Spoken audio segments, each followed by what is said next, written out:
4 years later, we're now at $147 billion of economic development wins, more than the last 6 administrations combined. Record job growth, which unleashes record opportunity. On the cusp of leaving office, Governor Glenn Youngkin touted his record on education, law enforcement, and especially the economy. And so we had $9 billion of tax relief that was funded by our $10 billion of surplus revenue. And before you know it, in 2023, we had more people move here than move away for the first time in a decade.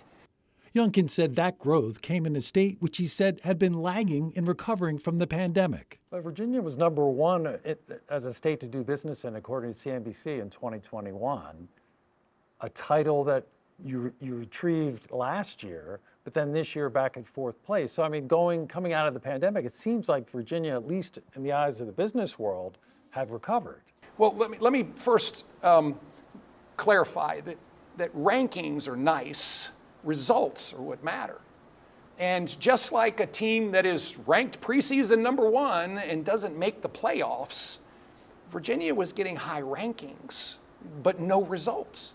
And so we had to transform the whole thing. We had to invest in sites, and the General Assembly and I worked together, and we appropriated $500 million for site development. We had to overhaul workforce training. On education, Youngkin disputed the information on his own Secretary of Education's homepage, saying those numbers are apparently mistaken. According to the education report for 2025, is Virginia still 41st among states in reading recovery from the pandemic, 51st in math? I guess that includes Washington, D.C. as well. Yeah, I don't think that's true. I actually think that's wrong. You thought the report was wrong? Or? I think your numbers are wrong, because I think what it's on your website. No, let me just begin. So in math, we in fact have led all of our peer states with a 20% improvement in math scores. In fact, we're leading in math recovery.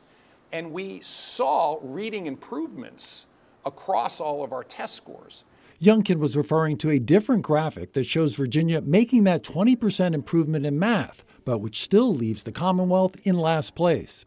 In discussing the November election, in which Democrats won all statewide offices and expanded their House majority by 13 seats, Youngkin said he did not view the outcome as a referendum on President Trump, Elon Musk, or recent federal job cuts in Virginia. He attributed the results instead to the 43-day federal shutdown. And then you have a state like Virginia with 330,000 federal employees who have families and neighbors. In the last 2 weeks, the whole thing swung really hard. And amazingly, right after the election, the Senate Democrat leadership voted to open the government back up. Listen, their plan was very well formulated, and it worked. So as he heads out the door of the Patrick Henry building, where might the 74th governor of Virginia land next? Is Governor Glenn Youngkin looking for the right job in the Trump administration? Governor Glenn Youngkin has the right job, and I have it until January 17th. You know, I've been asked this question since, I think, literally the day I was elected. What are you going to do next?